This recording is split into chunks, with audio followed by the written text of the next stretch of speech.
Good afternoon, everyone. Could I say before we formally start the meeting is not being live streamed, but it is being recorded and published online following the meeting, as we know. For people in the Gloucester room, please raise your hand if you want to speak and speak through the mic so everyone online can hear. Leave the mic turned off unless you were speaking, which is one of the things I must always remember to do. And turn off volume on laptops. For people online, please press the raise your hand button when you want to speak and stay mute when not speaking. So thank you for that. Rachel has started recording. Could I say about those attending, big welcome to Hayley Gwilliam, the Cabinet Member for Community Support. Welcome. To Lee Wenham, Head of Communications and Marketing, Rhian Miller, Consultation Coordinator, welcome. Susie Richards, Sustainable Policy Officer, Amanda Carr, who's online, I believe the Director of the SCVS, and Lisa Banks, who's from Social Services, who might want to come in later. Before we do apologies, could I say, since we set this working group up and indeed called the meeting, we learned about the very, very sad death of Hazel Morris, who'd actually, said that she was going to attend this meeting because it was something that she cared quite a bit about. And could I ask you all to remember Hazel, and we'll have a minute's silence.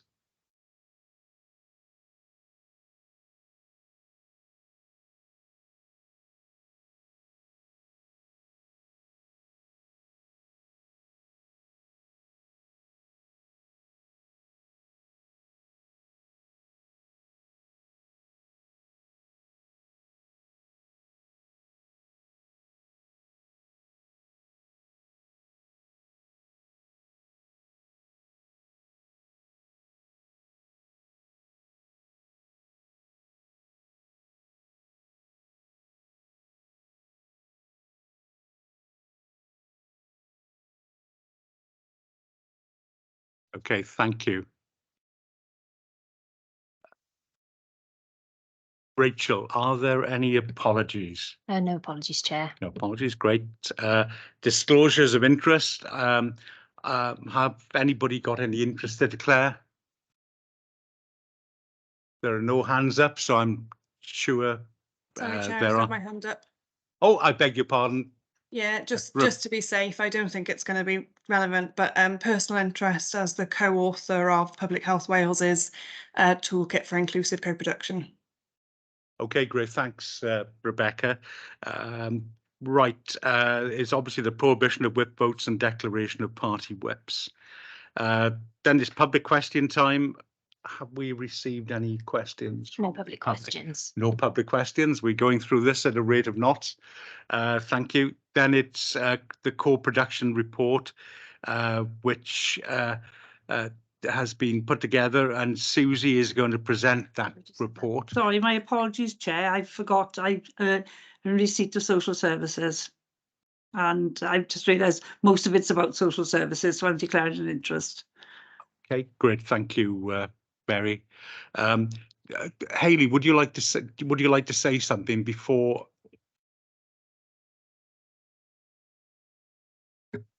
Yes, thank you, Chair. I suppose just to introduce before Susie and Lee take the hand, I think it's important to acknowledge that the report covers our co-production journey and progress to date, and that acknowledgement needs to be had that we're not where we would like to be, and this is a journey. And that whilst we evaluate and say that we're making really good progress, we are talking to our citizens and having support from CoPro Lab Wales, and we want our residents to know that we are actually listening. And I'll just hand over to Lee and Susie. Right, Lee first, and then Susie. Great. Thank you, Chair. Thank you.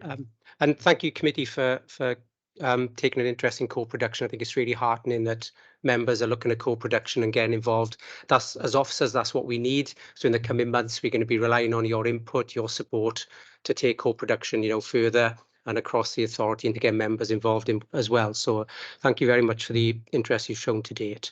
In terms of introducing co-production, so we started on a project, and I'll quickly run through where we are, and Susie can pick up any of the details. Rhian's with us because quite often co-production and consultation kind of get confused sometimes, and they get lumped together.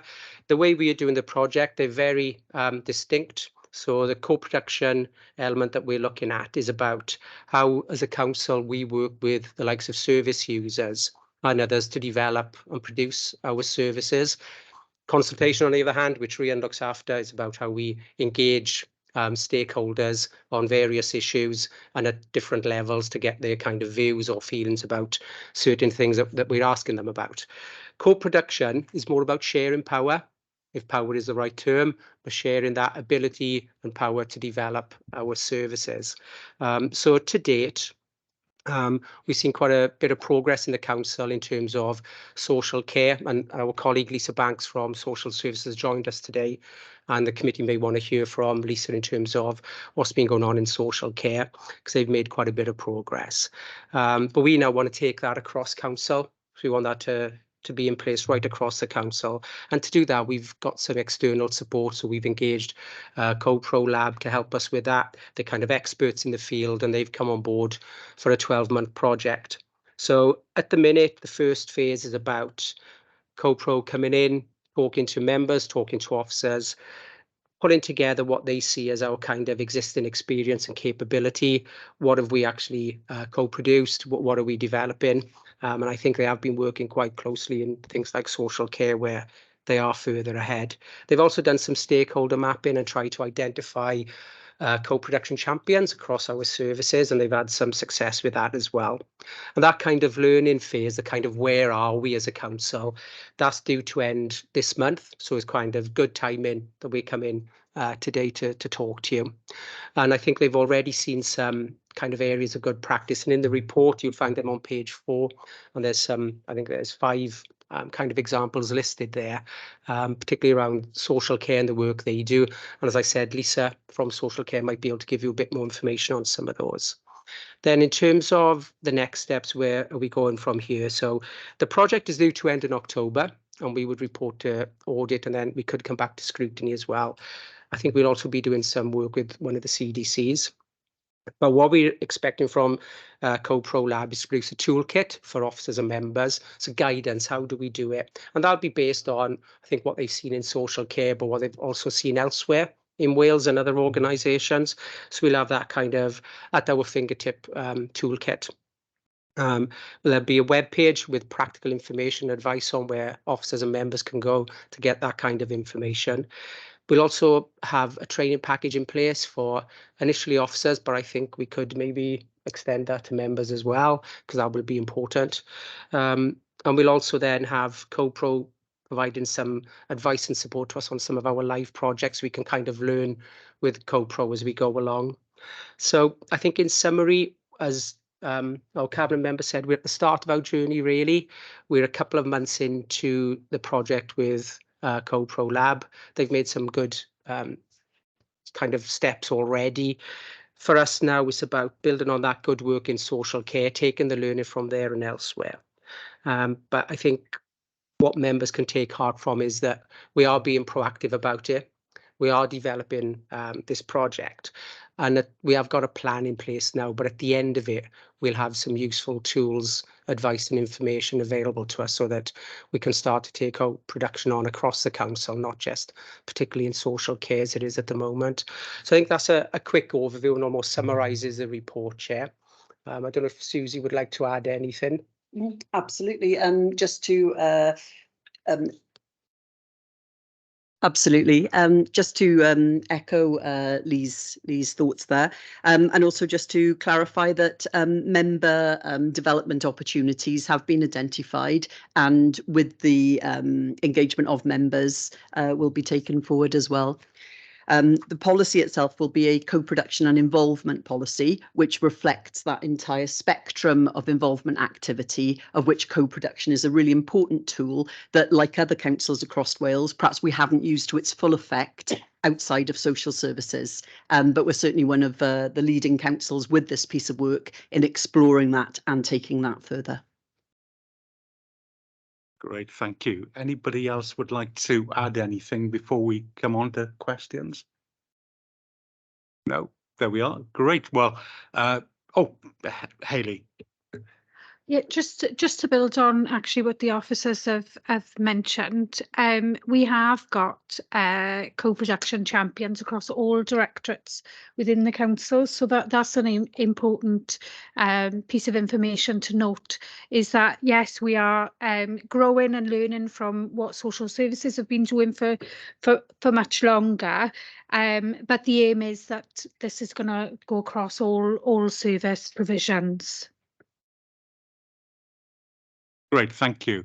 Then on questions, we had a pre-meeting earlier this week, and a number of questions were put forward. Peter, you've got the first few. Yeah, thank you, Chair. I think as it's been already said, that the briefing which we've got in front of us focuses on co-production and social services. So I'm just interested how you plan to widen it out to include other services, education, for example, other policy areas and community resources such as transport and leisure facilities.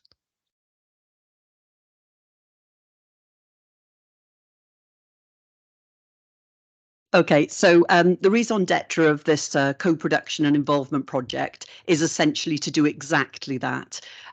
This is about building on the great work which has been done, stimulated, I think, by the Social Services and Wellbeing Social Services Act, and taking that forward so that we can use those tools more effectively in other areas of the council, right the way across the all directorates. So Councillor Gwilym mentioned we have champions, which we're in the first phase of taking forwards. What we were delighted is that those champions were self-selected at this first stage, and they actually came forward from across every single directorate and actually provide a really good spread across the council. We will be filling in any gaps and also looking for other champions to be able to build our capacity going forward. But it's a really great start, and it shows that drive to enjoy the benefits of co-production is a corporate one and is held. It's a view held in every service, I think.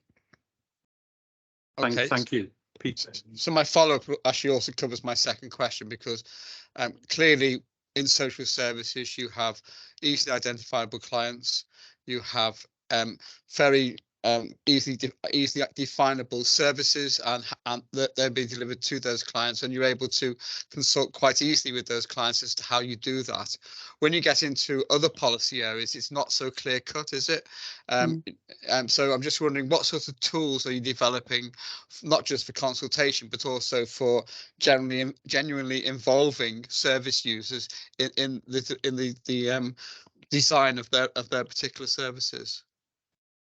Okay, so the approach that we're taking is to focus on the tooling up and the upskilling of our internal officers across the organisation, so that we're able in every service to be able to support our citizens and our partners in being able to engage in co-production. I think one of the issues at the moment is that citizens aren't always backwards in coming forwards, but sometimes as officers, we perhaps don't have the confidence, the tools, maybe the perception of permissions to be able to meet them halfway and be able to take them through the process and really benefit from the input that we could be embedding at a much earlier stage in service development and other activities. So what this project aims to do is to enable us through champions, so that we'll have someone in every service who is an expert, if you like, who is being trained up to a level where they understand the nature of the projects they're involved in, rather than having a centralised, I know in some places they've had a sort of centralised co-production unit, which would then look at a particular group, and that reference group would be applied to any issue that came up across the council. Now, what we're trying to do is to turn this on its head and to say, okay, we want to involve people from any background. So where our officers already have relationships with people from excluded or underrepresented communities, we want to be able to have those officers use their existing relationships, their existing knowledge and skills in that area, but also be able to augment that with these co-productive skills to be able to engage the citizens and take them with them and reach out beyond what we're capable of doing at the moment. So the idea is that we embed this as thoroughly as possible, using the skills that we've learned through social services. Thank you. Yeah, obviously, I'm very happy with the idea of embedding it within each service, and that sort of decentralized approach seems to me to be the logical way forward, but certainly in terms of developing individual services. But isn't co-production a more proactive approach? I mean, rather than sitting back waiting for service users to come to you, shouldn't you be saying, right, I want to design a service. How am I going to go out and find the people to help me design that service? And I mean, I can give an example. Say bus subsidies. The council subsidises a number of bus services around Swansea and Gower. How would you go about reforming that policy and doing it through co-production, for example? I mean, that's what I'm really interested in.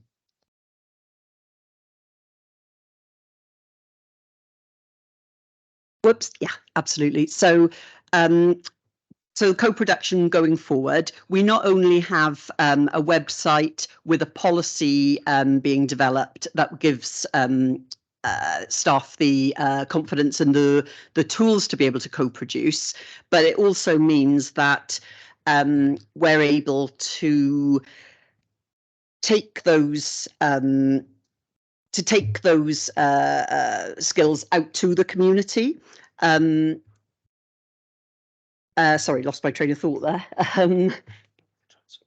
Oh, yeah, sorry, yeah. So the types of areas that we're looking at focusing on moving forwards, the project itself not only produces training tools and will feed into a policy, it will also ensure that we're able to support some pilot projects at an early stage so that the CoPro network are actually able to use their national expertise and their experience in other organisations and councils to be able to support Swansea Council in moving forward. Now, those areas will be identified at a later stage in the project, but they're highly likely to focus around the transformation plan and the projects within that plan. I believe there are 12. So the idea is that perhaps the most places where co-production can have the greatest effect are where we are making the biggest changes. So where transformation is happening, that's where we're going to be looking for projects where we've got that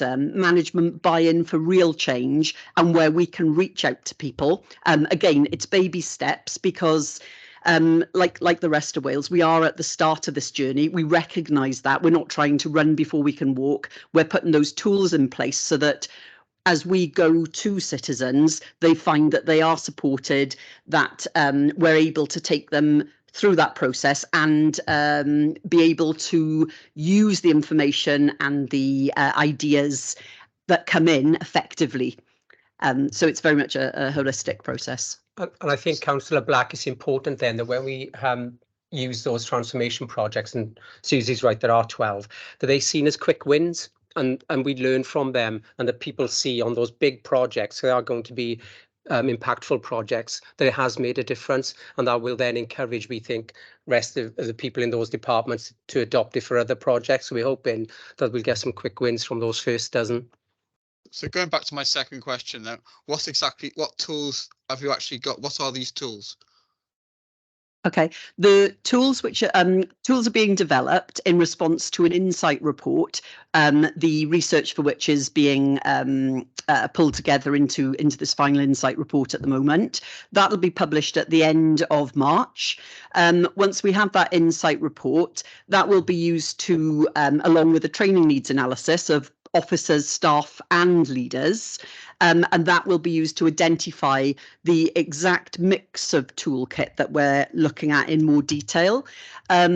We are already working on some of those tools which we know that we're going to need. So an example of a very practical piece of infrastructure, if you like, is not just a stakeholder map, but a stakeholder matrix, which takes it's started bringing together our stakeholders and groups with which we are able to co-produce from across the city and county of Swansea, across all sectors, and that actually takes each of those groups and looks at them and classifies them into which protected characteristics they might have a particular affinity with, which groups, what interests they have, so that at a glance we're supported and are able to have a starter for 10.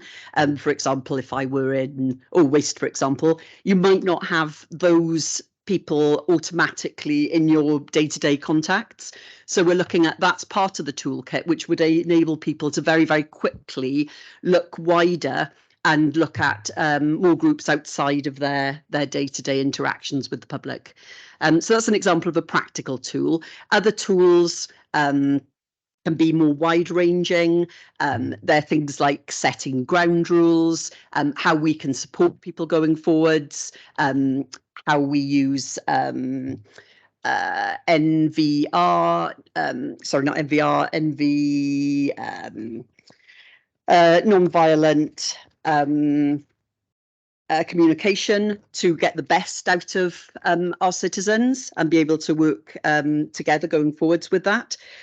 So there's a wide-ranging group of skills which these tools, which will all be available online, will help our officers to implement.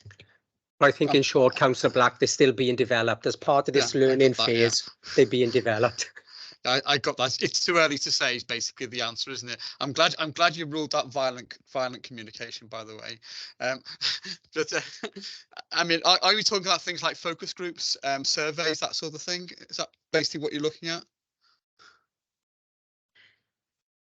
Part of it is looking at all of those tools, but it's about facilitating meetings, workshops. How do you frame discussions? How do we ask the right questions? What do we do with the information that we elicit? And also how to identify, and this is important in a democratically led organisation, how we identify what's in scope and what isn't, and what is important in terms of statute, in terms of resource, in terms of other limitations, so that everyone has a clear expectation from the outset. That's one of the most important tools. Okay, I think someone else should have a chance to ask questions now, Chair. Great. Thank you, Peter. I think I was down for the next one. One of the reasons I think with this of the follow-up was the toolkit, but also we had an equalities inquiry which Louise Gibbard chaired and I was involved with, and I ended up by finishing that because she went into the cabinet, and we met groups like veterans, young people, and the people like the RNIB and so on, and you know how they need to be included in that, because you're using their knowledge really. And I think that is so important. But my question was, how will the Council's corporate co-production plan ensure that all members of the public are included in this consultation, particularly groups that are underrepresented or often excluded?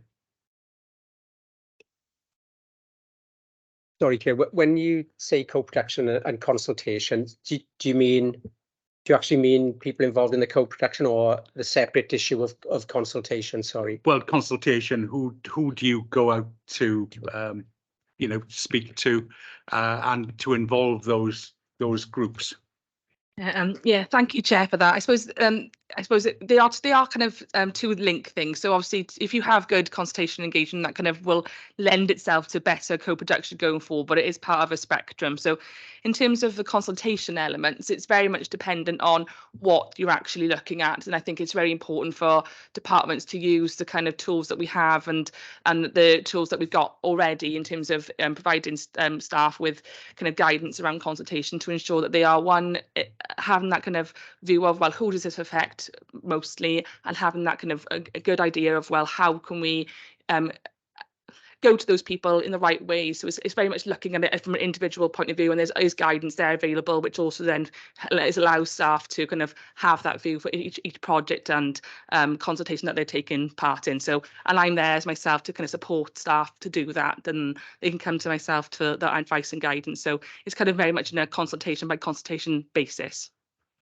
Great, thank you, Brian. I think it is important for those groups, and I know certainly during that inquiry, we found that a lot of those groups felt they hadn't been asked, and it was so important to ask them because they've got that depth of knowledge that they can bring to the table, and I think that's quite important. Right, any other questions? Any hands up? It's Rebecca. And Leslie. Rebecca first, then Leslie. Thank you, Chair. I've got a couple, if that's okay. So I guess firstly, mainly a point on the discussion that's just been had about tools. I have to say that the stakeholder matrix, from the work I've done in the past on co-production, that stakeholder matrix sounds absolutely fantastic and something that other organisations I know have really struggled to achieve. So I'm really pleased to hear that's part of this project. But I would point out that there are a whole wealth of co-production tools out there. So where we can, if it's more about bringing together those existing tools and making them super accessible to our officers, that may well end up being better use of resource. Although, of course, on things like a stakeholder matrix, it's got to be done on a local level. There are other tools that are, where it's about, for example, how to run a workshop. That sort of tool exists already. I also wanted to welcome the training offer for members, and I think, Susie, you did sort of allude to the fact that the strategy, the policy is for co-production and involvement, and I was just wondering whether the training will also be on the whole spectrum of involvement, because there are instances, as you've alluded to in your report, where co-production isn't appropriate actually, but it is important to use as much involvement as we can. So that was one of my questions. And then I wanted to ask whether whether you feel that at the moment there is adequate time given to really embed co-productive practice as kind of projects or services are developed. Because to do co-production really well, you've got to get in very early. You've got to sort of set it up very early. I think there was somebody sort of said the phrase, we're going to design this service. It's earlier than that even. This is our aim. Let's work together to work out what the solution is. That might be a service. It might be something else. And that takes quite a lot of time and quite a lot of headspace. And do we feel that the direction is being given from the top for people to try and build that in what we appreciate is extremely trying circumstances at the moment with resources very stretched? So I just wanted to ask, kind of, are we being realistic basically about our ability to embed co-production in the resources that we've got? Thanks. Great. Who's going to go with that?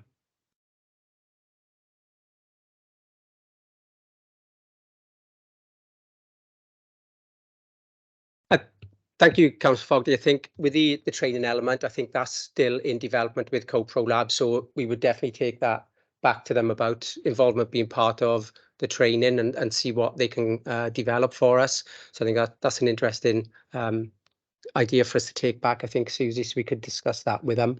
On this, and I don't know if Susie wants to add to that, but on the second element around leadership and the time, I think you raise a really, really good issue, because the departments across the council are being stretched, and there's kind of new asks being made of them all the time, whether that's coming from central government or from us as a council. From what I've seen, the leadership is coming from corporate management team is coming from the cabinet, and I've been pleased, and I think Hayley, as our cabinet member, is driving that forward as well. It's about raising the profile across the council now. We aren't where we need to be. I think co-production is still a really, really new issue for the council. Lisa in social services has far more experience perhaps than any other officer in the council, and social care have far more experience, and it's on their radar far more than it is on any other service, I believe. So that's going to be the challenge for us, is we're going to come out of this project with a series of tools and a kind of plan and of how to take it forward, but then it's working with departments to make sure that they give the time and energy to co-production. And I think using those 12 projects, as we talked about earlier, are going to be key. Instead of trying to co-produce everything to begin with, I think it is about going after those large projects and trying to get some success stories and building expertise, building awareness. So that's going to be a challenge. And I think the other part of my job, which is communications, I think that's where that'll come into, is our organisational communication for this project is going to be vital, so that we raise the profile, raise the importance, whilst also recognising departments are stretched. But those 12 projects, I think, will be key. Can I just say, Chair, sorry, I think that's absolutely right. And using the co-production champions to really be able to communicate the benefit of kind of case studies, if you like, of what's gone well. I know that has worked well in other organisations. So yeah, it's about not running before you can walk, isn't it? Yeah. Great, thank you. Leslie. Yeah, thanks, Chair. A couple of comments, and then I'd be interested to know how this is actually working in social services, as that is the area where co-production has actually got a policy and is running with it. But just a couple of thoughts that I've got. One is on page 8, I think, where it talks about outcomes and benefits. And the one thing I think is absolutely right, the people that we're going to get involved need to feel that they are being involved. But what concerned me slightly is that nowhere in that list does it actually say they are going to be involved. And I think that is the biggest thing, the biggest difference between consultation and co-production and even engagement, is this fact that you have got to get people involved, and not only should they be involved, they've got to feel that they're totally equal around that table, and that is so crucial. That's the huge difference. I noticed there was a phrase earlier about social workers invite all families to be part of the decision making. Well, that seems to me a complete no-brainer. Of course they should. I mean, it wouldn't make any sense not to make sure that the families are involved. I mean, you can't impose a decision on a family. They've got to be willing to take that decision up and work with it. It wouldn't work. You wouldn't get anywhere if all you did was impose your opinions. And I think the other thing that also comes to mind is that a lot of people, if we are getting the right people, sorry, that's not a very good word, but the people involved in doing whatever it is right from the beginning, they could well know a lot more about it than we do. And that's another thing, that we've got to have a very, very open mind and not go in as if we're the experts, because they could be the experts. Anyway, sorry, I've talked quite at length, but yes, I'd be very interested to know exactly how it's working in social services. Thank you. Great, thank you. Chair, I don't know if it'd be helpful, I don't want to drop her in it, but Lisa Banks from Social Care has joined us for this very reason. So I don't know if Lisa wants to address kind of Councillor Watton's comments and questions. It'd be helpful. Lisa, would you be prepared to do that? Thank you. Yeah, thank you. So we've been developing co-production for a number of years in social services, and as Susie pointed out, it's in response to the Social Services and Wellbeing Act. Although, having said that, within Learning Disability Services, we were looking at co-production as far back as 2012. And I think that gives you a sense of just how long it takes to implement something that is a big culture change for an organisation. We have made significant progress in social services, and as Mary said, we have got a strategy for implementation of co-production, which was co-produced with citizens, people who access social services, and we're in the process of implementing that strategy. We're really pleased with the development of having an approach that is council-wide, because we can only achieve so much in social services without that council-wide approach. So that's incredibly good news for us. So as far as the implementation goes, we have we've got we're just about to we've produced a training package for all social services staff, which is about an introduction to co-production. That's almost complete. We have a handbook or a toolkit as well, which is almost complete. And we have developed networks, really, and that's key for co-production, is you need to know who you need to speak to, and you need to develop those networks. So when you have got something that you're thinking about, you're already talking to those people, because actually you're out in those communities having those conversations all the time. You're not going to people when you need to speak to them, but you're developing networks and having those relationships over a period of time. So it's a different relationship with citizens to the one that we have currently. So in social services, we developed the Swansea Co-Production Network. So that is one of our main ways of reaching people. But we also have other networks across the department as well that we tap into. So you need to put some focus and some energy into developing those networks and sustaining them and supporting them. We commission 2 lots of support for people to co-produce.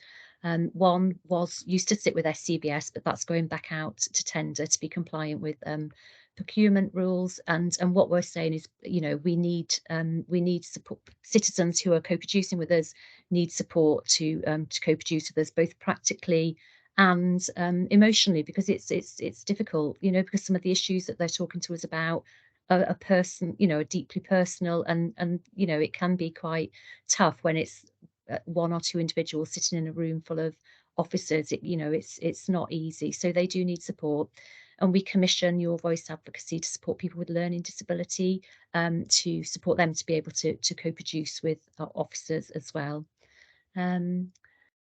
We've also got an approach. We have got an implementation plan that covers all our areas. So it goes across governance and strategic commissioning, service delivery, and there's expectations within that implementation plan that every bit of business within social services will have a co-productive approach.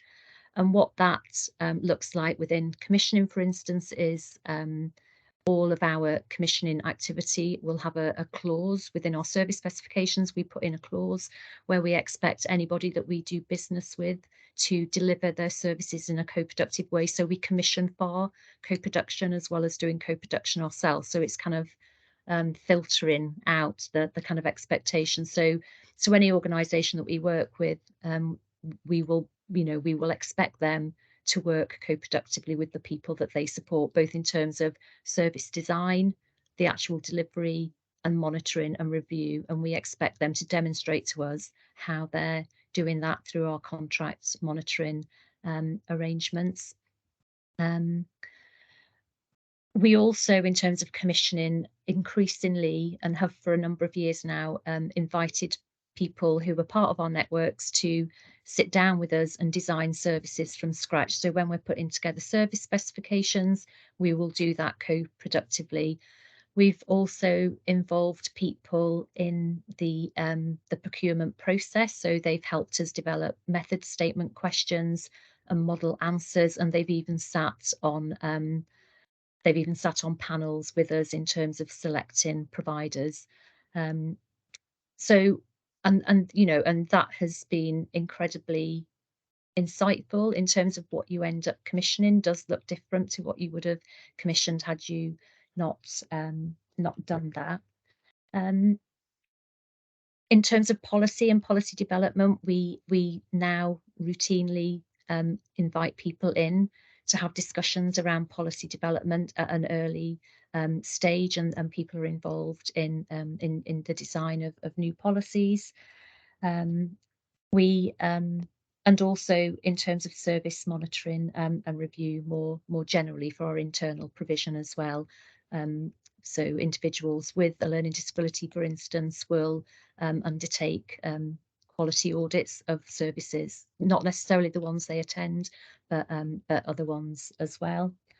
And within individual support planning, so social work assessments, there's an expectation that those are undertaken co-productively, and we've introduced a whole training programme around collaborative communication to support social workers to have conversations which lend themselves more to a co-productive approach. We are developing, as we sort of go along and learn, a number of tools, coming back to Councillor Black's point earlier, and you know, working co-productively is completely different to how we work ordinarily, and you do need different tools and you need different approaches. And some of the ones that I've used personally and that other people in the department have used is Most Significant Change. I don't know if people have heard of Most Significant Change, but it's a way of finding out what really matters to people through people telling their stories, and then looking through those stories for bits of insight that really start to get to the nub of the issue and really start to tell us what it is that's going on in this area, and the things that we really need to be mindful of. And you can you can have 100 stories and boil it down to 1 or 2 stories that really sum up what the issue is, and starts to give you a sense of the things that you need to start to change in relation to those issues. The other one is the theory of change. So you sort of work with people to understand what is the question we want the answer to. So coming back to Susie's point, it is really understanding what are the questions we want to be asking people, and really to think about what those questions are before we start asking them, and sitting down with people to work out those questions from the outset. And at least you know then you're asking the right question from the outset. There's other tools, asset-based community development, which I know our local area coordinators use heavily. Community organising, which is sort of working with community organisations across sectors and boundaries.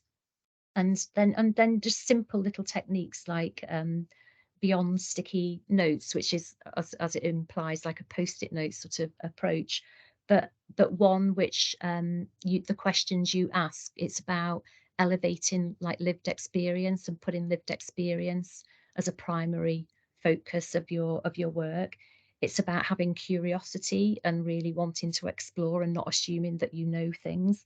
It's about working with many different perspectives and allowing those perspectives to come in. And it's about being comfortable with being in the grey areas and not actually knowing really what it is and where you want to go, and being comfortable in that space, because that's where creativity comes. So and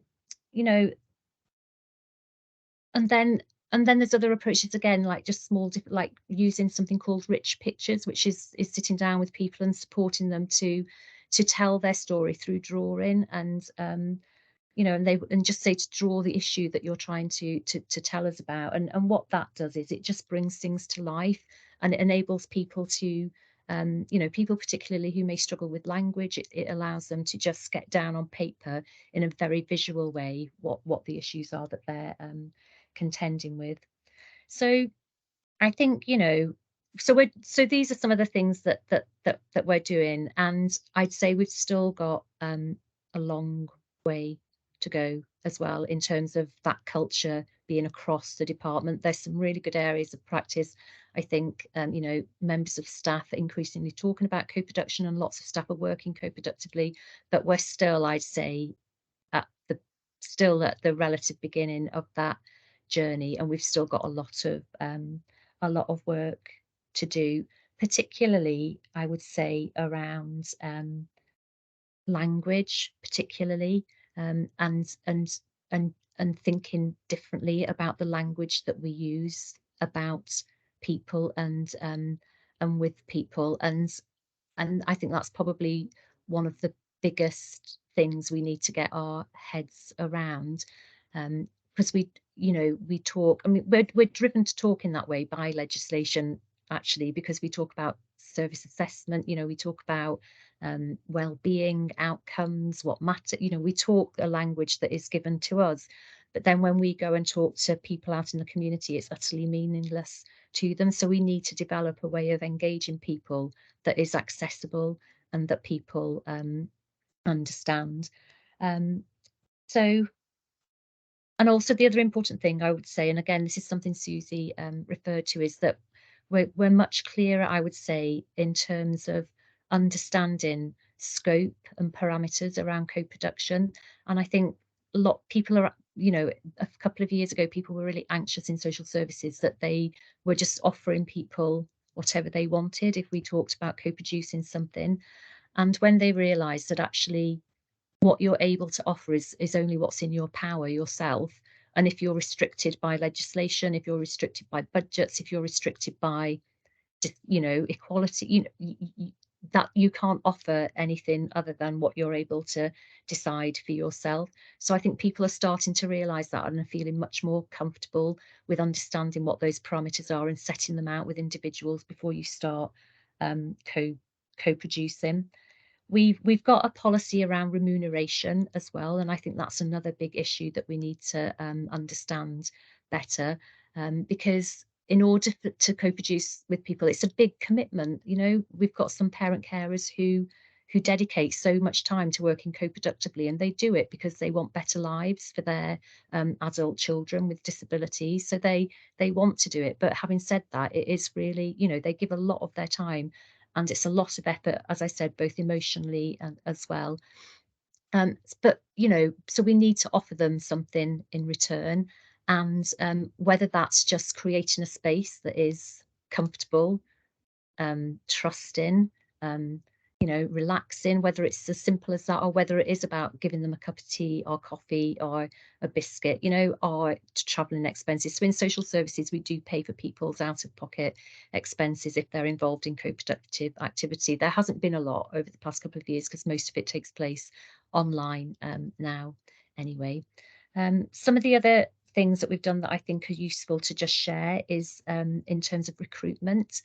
So we co-produced the recruitment of the head of adult services and the tackling poverty services manager. So citizens sat in and had an equal say in part of that decision in terms of an officer-led one for the head of service, because ultimately that decision was made not by officers.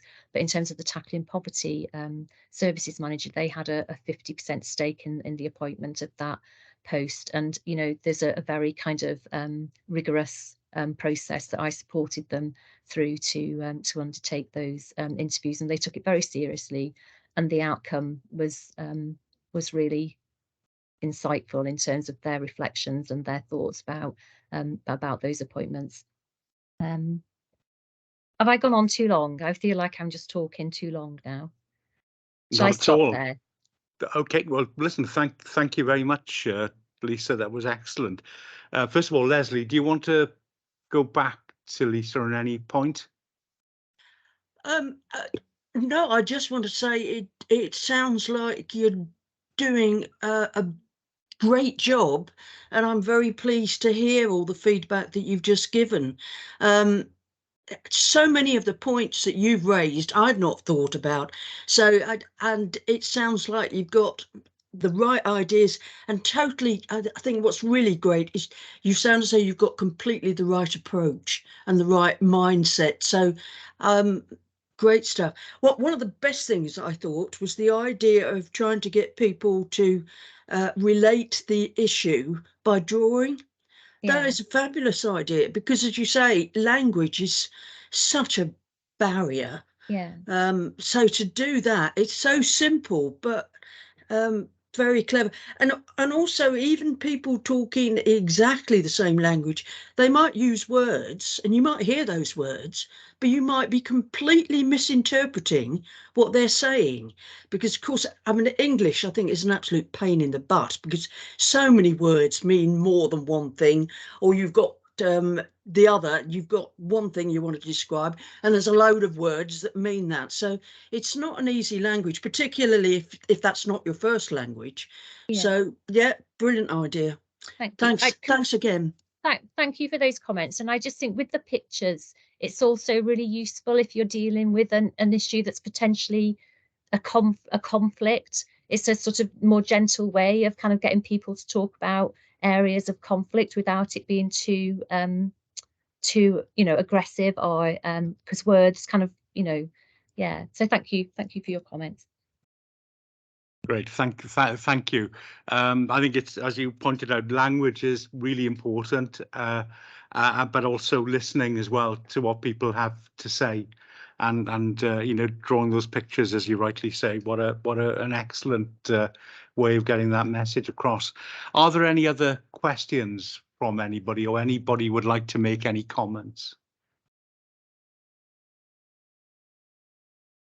No. Sorry. Yeah, Amanda, you're very kindly joined us Amanda's the director, as many will know, of SCVS. Would you like to make any comment? Yes, thank you very much, Chair. I'll try to be brief, because a lot of what I've noted down that I wanted to say probably echoes things that have already been said. I think it's really good to hear, and brilliant that the council are looking at this across service areas, because people's lives intersect. They're not just compartmentalised in social services. So, for example, picking up on Peter's point earlier about transport, you might end up approaching social services, but actually the barrier to you accessing the support you need is transport. So I think that's great news that things are starting to be more corporate. Completely echo some of the comments about this does need to be boundaried. People's expectations need to be realistic, and that involves being honest, and picking up on Lisa's point about people having the confidence to be in that space and to be honest. I wanted to pick up on the point about it's almost a pre-cradle approach that's needed. So actually, if a service is already scoped in pure co-production, it's too late. So I would urge that in doing any piloting, you see what's possible from a pre something that you've already determined is going to happen. And just to put that in somewhere else in the spectrum, because the rest of the spectrum's fine too, but just to slot things in the right place. If a project's already predefined, then consult on it or engage on it, but don't, if we're trying to be purist about co-production, we do need to be realistic about where that sits. Some lessons learned from having been involved in quite a lot of co-production. And Lisa's described some really good examples within the council. The Parent Carer Forum, people were involved at all stages, very early, pre-contracts going out, that sort of stuff. Aligned to the council, but obviously not a council project. There's some really good work going on in the Poverty Truth Commission. That's co-production too. And also, I think that the approach that the council took to the very early stage. So the council, decided that it wanted to look at feasibility around being a human rights city, but actually there was some really good co-productive work that happened in that space before any declarations. So I really praise the local authority, across stuff in various different areas. I think there are some traps, and I'm sure that Lisa probably has lived some of these as well. Sharing power is what we're intending, but people come at it with power sometimes being the thing that they're trying to achieve in not the way that we're intending. And in that space, we need to get beyond the, sorry for the term, but the usual suspects. So that the whole thing about being able to find the people who are seldom listened to is absolutely core to co-production. So not seldom heard, seldom listened to. And in that context, the thing about using networks is pretty difficult, I think, because they're the people that are already have come to your attention. So that reach is really important. And I will be quiet in a minute. Picking up on Lisa's point that having safeguarding wrapped around this is absolutely essential, because when you put people in some of those spaces, you know, things come out sort of, you know, that are not in any way to do with the thing that you're trying to work on, and you absolutely have to be ready for that and able to put some safeguarding around that. And then I think, just again picking up on the language, that also is incredibly important. And we all need to think really carefully about the words that we use. And I've heard the word citizen, for example, quite a few times in this meeting. And that for some people makes them feel excluded.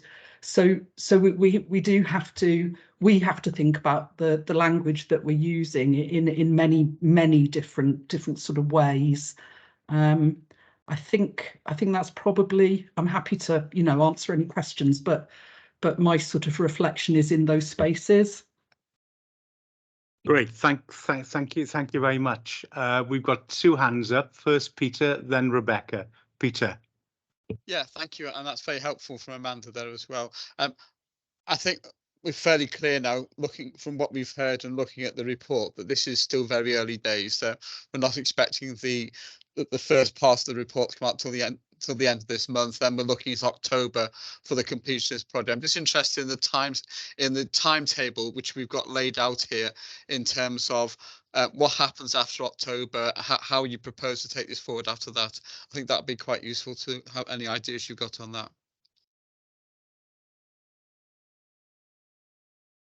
There we go. Susie.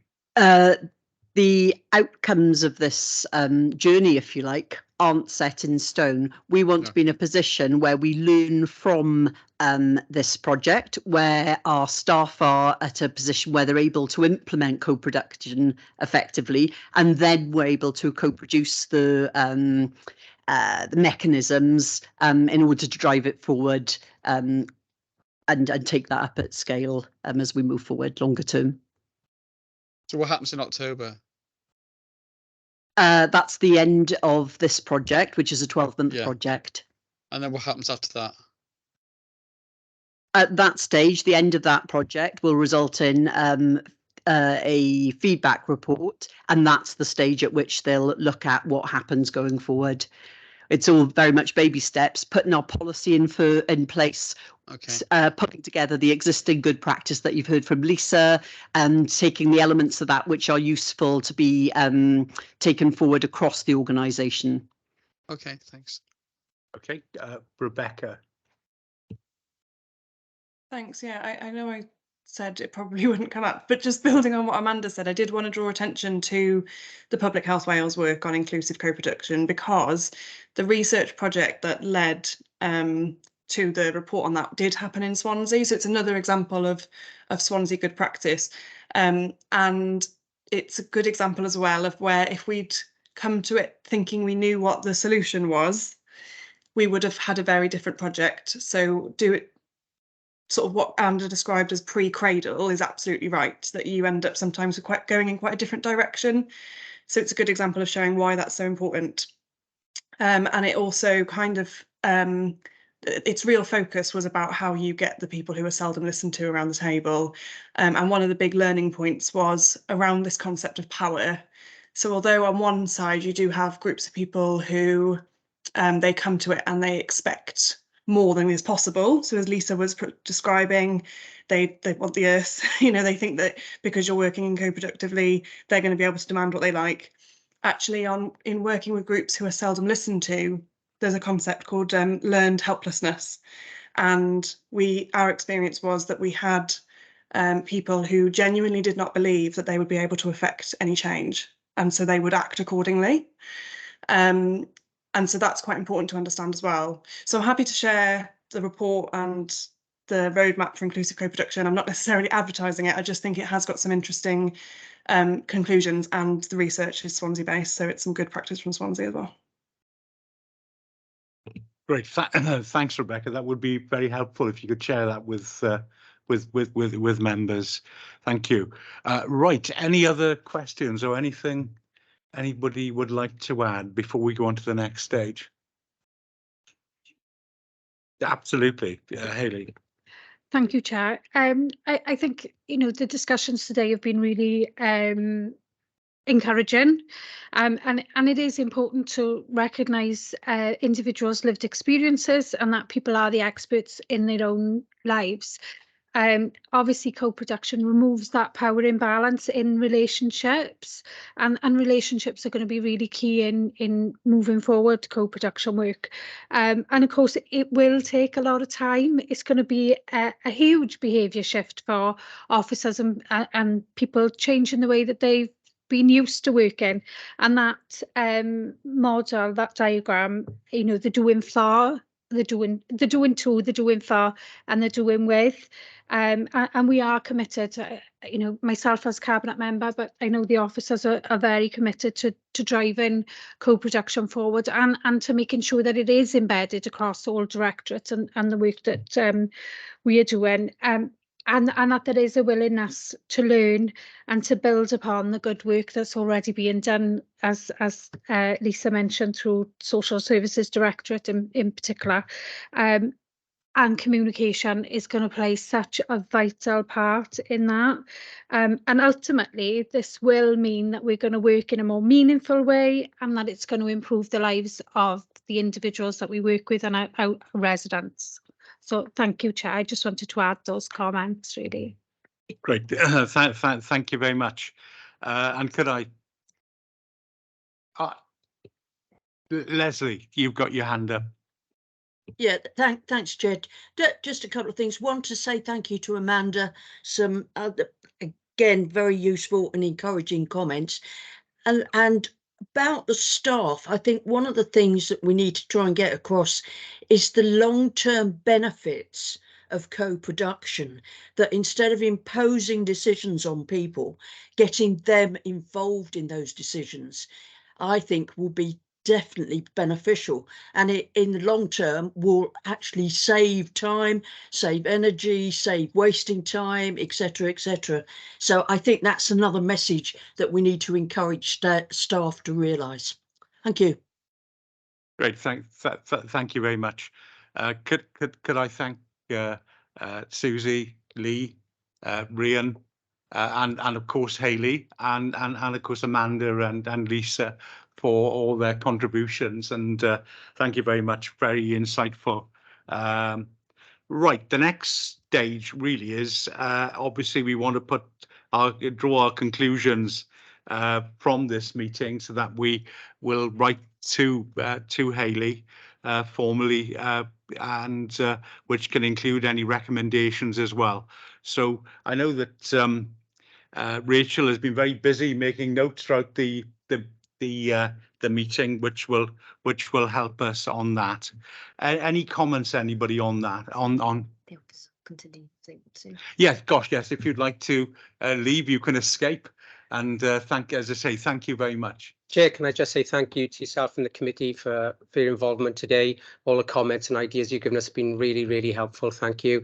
If there's anything we can do during the coming months to update individual members, or you want to pass on ideas or thoughts to us, please contact any of us. We'll be open to any ideas or approaches. So please feel free to contact us at any point. Great. Thank you very much. Right. Would anybody like to kick off? Or Rebecca? Yes, Rebecca. Yeah, I'll kick off if I can, Chair. I mean, I have to say, it's probably come through in the discussion that for a little while this was kind of my area of expertise in work, and I have to say I'm really, really encouraged by the approach that's been outlined by the council, both in terms of, I think they're going in the right direction. So Susie talked about the alternative, which is a sort of centralised co-production team. and what they're actually doing, spreading it out corporately, is quite difficult to achieve, but is better. So I'm encouraged by the approach, but also by the realism that they showed. So this isn't something that they're going to fix overnight, but they were upfront and honest about that, and I think have a very sensible, stepped, realistic plan in place. So my reflections are, on the whole, very positive. Great, thank you. Yeah, I concur. That's and I could see your expertise on this subject came through certainly, and it was very welcome. Peter. Yeah, I agree with Rebecca. There's quite a lot of positives come out of this particular session, not least the fact that they're talking about doing this on a decentralised basis within the council, giving people ownership of it. The fact they're taking such a long time to get it right as well, over a 12-month period, doing a proper study, learning from the experience of social services already, and bringing in the expertise which is available there to try to get it right on for other departments. I think all those are positives, which I think we should be commending. I thought that it's a very early stage. It's really early. I mean, we haven't even got to the interim report yet in March, so it was a bit vague because of that. But that doesn't say that not on the right track. It just, you know, it was a bit vague because they're still working their way through it. And so I think that I think we do need to revisit this after October, when we have a clearer idea of what exactly this project is proposing and how it's going to be developed. That's just my thoughts on that. Okay, great, fine. If there aren't any other comments, what we'll do is draw conclusions up from the notes that Rachel has made. We'll send them round to everybody. Please change, add things to them before we then send on the letter on to Hayley. And is that okay with everyone? Okay, and if that's the case, finally, could I thank Rachel? Thank you very much for all your work in advance of the meeting and at the meeting. And we'll be sending that letter around to you shortly. So thank you very much. Thanks, everyone.